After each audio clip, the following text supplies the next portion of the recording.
महादेवाची त्या ठिकाणी कथा आहे, जिथं आज प्रदोष महादेवाचाच आहे. शनी प्रदोष, सोम प्रदोष, भूम प्रदोष. आज आहे रविवारचा प्रदोष. शनी प्रदोषनी व्याधी निवारण होते, सोम प्रदोषनी शांती मिळते, भूम प्रदोषनी वैभव.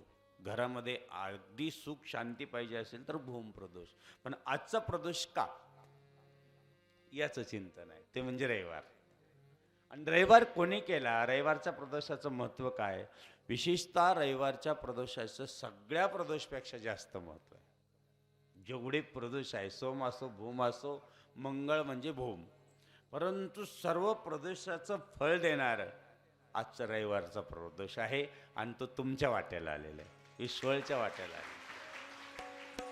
रविवारची कशी आणि कहाणी काय आहे, रविवारच्या प्रदोषच्या कहाणीचं महत्त्व काय आहे, हे एक लक्षात घ्या. कर्म प्रधान विश्व करी राखा. जसं कर्माच बाबाजी म्हणायचे, कर्म तैसे फळ भोगावे केवळ लागत असे. जैसे जैसे न कर्म करिता तैसे तैसे कर्म तैसे फळ देतो रे ईश्वर. आपल्याकडं वेळ खूप कमी, लांबून आम्ही आलोय, फक्त 10 मिनिटं ऐकायचं आहे, जास्त वेळ नाही. फक्त किती गोड आहे. शेतकरी आहे, भगवान शंकराच्या मंदिरात दररोज नित्य नियमाने पूजा करत आहे. पूजेचं फळ किती म्हणजे पत्रम पुष्पम फलम त्वयम योमे भक्त्या प्रणश्यती. मी फूल, पान, पाणी वाहिलं तरी मी प्रसन्न होतो, असा महादेव. लक्षात घ्या. आणि अशा महादेवाची पूजा करत असताना एक दिवस सोमवारचा दिवस होता, आणि सोमवारच्या दिवशी ते अगदी भगवान शंकराची पूजा करून मळ्यात चालले होते. भगवान शंकराची पूजा केली, मळ्यात आले, शेतीचं काम चालू झालं. गोड असं गोंडस बालक होतं, खेळत होतं, बहीण पण खेळत होती. आणि खेळता खेळता त्या मुलाला सर्पदंश झाला, तो पण कोबरा, नाग दंश झाला. आणि दंश झाल्यानंतर त्याने आपल्या घरी आणलं. मुलगा अशा अवस्थेत होता की त्याच्याकडे कोणी पाहू शकत नव्हतं. सगळं अंग निळं काळं पडून गेलं होतं, तोंडातून फेस येत होता. आणि तेवढ्यात कोणीतरी एक वैद्यराज आला, रडायला लागला होता. शेवटचं मुलाचं मुख पाहण्यात आणि रडण्यामध्ये अगदी सर्व घर विचार करू लागला की आम्ही जर भगवान शंकराची भक्ती करतो आहोत, आमच्या घरात जर भगवान शंकराची पूजा आहे, आम्ही जर सोमवारचं एकही व्रत आम्ही अजूनपर्यंत कधी टळलं नाही, आणि आमच्या घरात देवाने असं का शिक्षा दिली असेल. त्यावेळेस माणूस देवाला दोष देतो. लक्षात घ्या. आम्ही पूजा करतोय, आम्ही नित्यनेम करतो आहोत, आम्ही देवाच्या मंदिरात जातो आहोत, पण अशी वेळ का आली देवा, महादेवा, का असं झालं असेल. माझ्या मुलाला एकूण ते एक मुलगा माझ्या डोळ्यात देखत जातो आहे, मी पाहतोय. तेवढ्यात वैद्यराज आला आणि त्याने सांगितलं की एवढी जडीबुटी मुलाला लावा, खायला द्या. उघडून पाजलं, 8 दिवसांनी मुलगा चांगला झाला, खूप चांगला झाला. काही दिवसांनी कर्मधर्म संयोगाने एक दिवस तोच मनुष्य असा रस्त्याने चालला होता. अशी झुंज आली बैलांची, आणि बैलांची झुंज आल्यानंतर त्याला ते लागलं, आणि एक माणसाने त्याला पटकन बाजूला ओढलं. त्यानंतर त्यांनी विचार केला की देवा, संकट मागून संकट आमच्यावर येत आहे. पहिलं मुलाला झालं, आज माझ्यावर आलं, काय करायचं आहे. गहू पेरले गेले त्याच्याकडनं, खूप सगळ्या गावात 1 नंबर गहू आला. इतका गहू चांगला आला, इतका गहू चांगला आला, इतका गहू भरभरून आला. कोणाचंच गहू झाला नाही, पण याचा गहू झाला. आणि त्यावेळेस खळे असायचे, असे खळे पाहिले तुम्ही, खळे असायचे. त्या खळ्यावर ते गहू मळल्या गेला. मळल्या गेल्यानंतर खूप मोठी रास होती. गावात कोणालाच गहू झाले नव्हते, पण याला खूप गहू झाले होते. जसं अचानक अवकाळी पाऊस आला आणि त्याचा सगळा गहू वाहून गेला. मग मात्र देवावरचा विश्वास सोडून गेला. देवा, आता तू नाहीच आहे. लक्षात घ्या. गेला. माणसाचा विश्वास पाणीपात लवकर होतो. लक्षात घ्या. पटकन विश्वास उडवतो, पण त्याला माहीत नाही की याच्या पाठीमागं कोणीतरी एक कोणाचा तरी हात आहे, हे त्याला समजत नाही. आणि म्हणून तो महादेवाच्या मंदिरात गेला. डोकं आपटायला लागला की देवा, होते नव्हते सगळे गहू वाहून गेले, पाऊस एवढा पडला, मी वाचलो, माझा मुलगा वाचला, परंतु अशी वेळ का यावी. आम्ही तुझी पूजा कधीच खंडन करत नाही, तुझ्या पूजापासून विलग होत नाही, एवढे संकट का. भगवान शिवजी प्रगट झाले, महादेव प्रगट झाले आणि सगळ्यांनी जय जयकार केला. नमः पार्वती ते पते हर हर हर महादेव. महादेव. भगवान भोले बाबा त्याच्या पुढे सांगू लागले की बाबा, तुझी श्रद्धा होती आणि पहिल्यांदा तुझ्या मुलाचा मृत्यू होता. लक्षात घ्या, आता तुझ्या मुलाचा मृत्यू होता, पण तुझ्या भगवान भोले बाबाची जी सेवा केली आणि ज्या ठिकाणी तू वैद्यराज होता, तो वैद्यराज दुसरा तिसरा कोणी नव्हतं, मीच त्या मुलाला वाचवण्यासाठी आलो. ज्यावेळेस जून चालली होती आणि त्यात तुझा मृत्यू लिहिलेला होता, आणि ज्यावेळेस तुला बाजूला ओढण्यासाठी दुसरा कोण नव्हता, तो मनुष्य मीच होतो. आणि त्याही पेक्षा पुढचं सांगतो की ज्यावेळेस तुला एवढी रास झाली, गावातले लोक तुझ्यावर पार कठीण परिस्थिती आणली, त्या पूर्ण राशीमध्ये विष काढून दिलं होतं, आणि ते विष जर तुम्ही गहू दळले असते आणि खाल्ले असतं तर पूर्ण घर मिळलं असतं, म्हणून मी रात्रभर पाऊस पाडला आणि तुझी रास वाहून टाकली. याच्यापेक्षा भोले बाबांनी काय केलं मागे पाहिजे? पुढे उभा रागे सांभाळीशी, मागे पुढे उभा रागे सांभाळीता, आलिया खाद निवाराया, आलिया खाद निवाराया, मागे पुढे उभा रागे सांभाळीत, रागे पुढे उभा. महाकालेश्वर भगवंताची अशीच कथा येते की तिथं असुराने एवढं तप केलं. दिती आदिती फार मोठी कथा आहे, आपल्याला छोटीशी घ्यायची, फक्त 2 मिनिटात घ्यायची. फक्त त्या असुराने एवढी प्रार्थना केली, भगवान ब्रह्मदेवाला प्रसन्न करून दिलं. ब्रह्मदेव प्रसन्न झाले, त्रिभुवनाचं राज्य तुला मिळेल, काही काळजी करू नको. त्रिभुवनाचं राज्य करता करता करता करता तो असुरराज तो एवढा कठीण की साधू संतांना त्रास द्यायला लागले, यज्ञ याग बंद पडायला लागले, सर्व एवढा दुराचार एवढा दृष्टाचार केला की सगळे ग्रंथ जमा केले आपले आणि त्याची होळी केली, त्याची राख केली. आणि एका बाजूने तो बसला, राख आपल्या ग्रंथाची केलेली, आणि एका बाजूनी तो स्वतः बसलेला आहे. अशा वेळेस भगवान शंकराची सगळ्या ऋषीमुनींनी प्रार्थना की की भोले बाबा, हे काय आहे, आम्ही काय पाहतो आहोत? भगवान शिवजीने सांगितलं की तुम्ही कर्म करतात, आपलं धर्म करतात पण कर्म करत नाही. लक्षात घ्या, इथं खूप गोड आहे. तुम्ही धर्म करतात पण कर्म करत नाही. मनुष्य खूप खूप पूजा करतो, पण पूजा पाठीमागं आपलं कर्म काहीच नाही. कर्म चांगलं पाहिजे. लक्षात घ्या.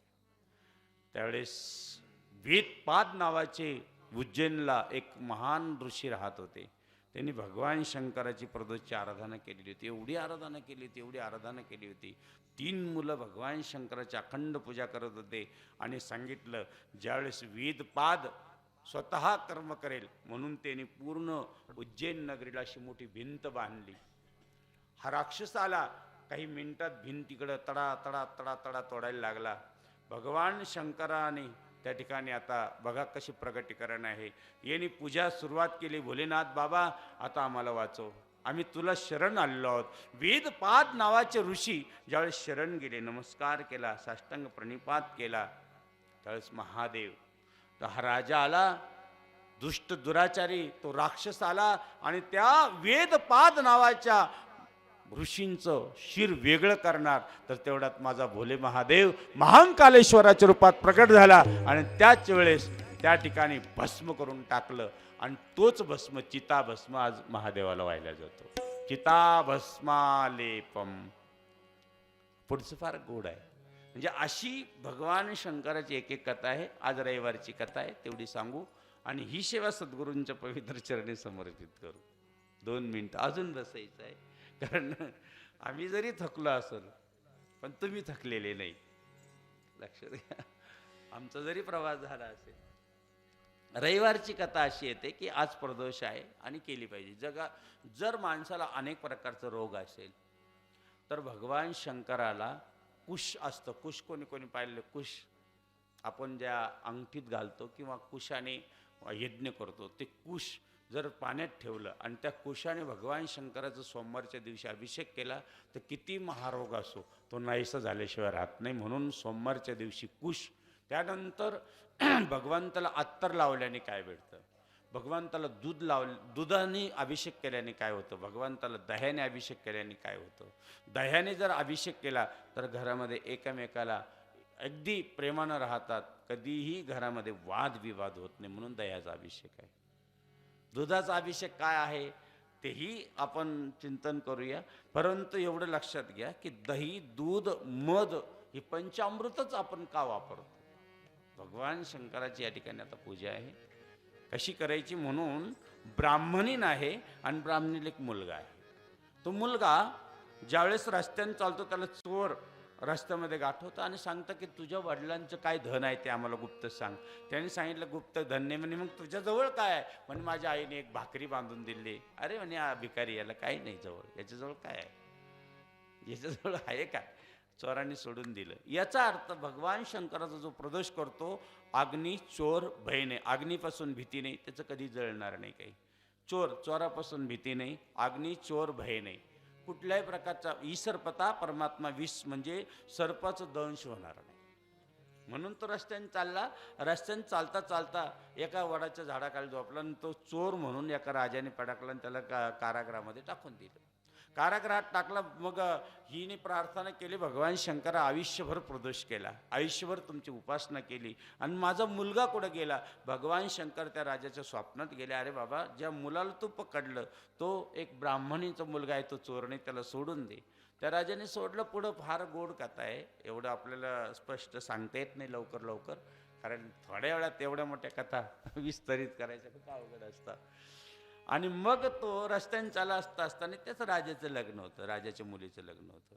आणि दुसऱ्या राजाला थोडा कानाबाना मुलगा होता. त्याला वाटलं हा मुलगा फार गोड दिसतो, हाच मुलगा आपण जर आपल्या मुलीला जर केला, आपल्या मुलाच्या जागेवर ठेवला आणि लग्न लावून परत आपला मुलगा दाखवला तर काय हरकत आहे. त्या बघा 12 वर्षांनी झालेला तो मुलगा होता आणि तो वैश्य होता, सुंदर अशी पूजा करणारा होता. 12 वर्षांनी झालेला, त्याच्यामुळे तो मामा काशीला घेऊन चालला होता. कथा गोड आहे. आणि काशीला नेता नेता त्याचं ते ठिकाणी लग्न झालं.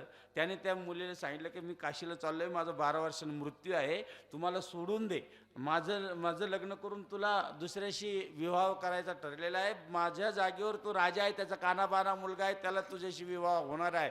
माझं नाव आहे पण त्याचं आता लग्न त्याच्याशी तुझं आहे. त्यांनी कळालं. तिने लगेच आपल्या राजाला सांगितलं. मुलगी घेऊन आला राजा. आणि 12 वर्षांनी जिथं मरणार होता तो मुलगा, 12 वर्षाचंच त्याचं आयुष्य होतं, त्या ठिकाणी यज्ञ केला. भगवान शंकरांनी त्याला आयुष्य तर दिलंच, पण येता येता त्या मुलीशी परत त्याचा विवाह झाला. जावई चांगला घरातला झाला. राजाच्या घरात एक गरीब मुलगा, 5 दान तर त्याला 5 गाव तर दान दिले आणि अतिशय मोठ्या पद्धतीनं त्याचा विवाह करून राजाने त्याला यथायुक्त महानता दिली, मोठी महानता दिली. का? प्रदोष व्रत रविवारचं केलं. म्हणजे रविवारचं जर प्रदोष व्रत केलं तर चोरापासून भीती नाही. रविवारचं व्रत केलं तर माणूस कुठल्याही प्रकारच्या एखाद्या ठिकाणी तो अडकला असेल तर त्याच्यातून तो बाहेर होऊन जाईल. आणि रविवारचं जर प्रदोष व्रत केलं तर माणसाला ऐश्वर्य मिळाल्याशिवाय राहणार नाही. याचा अर्थ आपण काय ते करण्यासाठी करावं असं नाही. जय शिव शंकर जय महादेवा करत सुरास. आपण या ठिकाणी मोठ्या उत्सवानं आलात, खूप बरं वाटलं. म्हणून महादेव, देवादिदेव महादेव अशा देवाची आपण पूजा करायची आहे. सोमवारच्या दिवशी करा, प्रदोषच्या दिवशी करा. आणि प्रदोष, ह्या प्रदोषला तुम्ही मोठ्या संख्येने येतात बघा. किती लांब लांबून 5-10 मिनिटापूर्वी आम्ही येतो त्यावेळेस तर म्हणजे फक्त गाडीचा भोंगा असा आवडला, पंचक्रोशीत आवाज गेला, भरा भरा भरा भरा यात्रा जमा होती. किती आता बसायला जागा नाही. अजून 10-5 मिनिटात तर पूर्ण बाहेरपर्यंत लोक. का? की गोडी लागली. आणि प्रदोषची गोडी लागली, प्रदोषचं पंक्तीची गोडी लागली. नव्हे नव्हे प्रदोषचं महत्त्व कळालं. आणि म्हणून एक लक्षात घ्या, इथं प्रदोष होतं म्हणून पंचक्रोशीत तुम्हाला पावसाने त्रास दिला कधीच देऊ शकत नाही. गारा पडतील,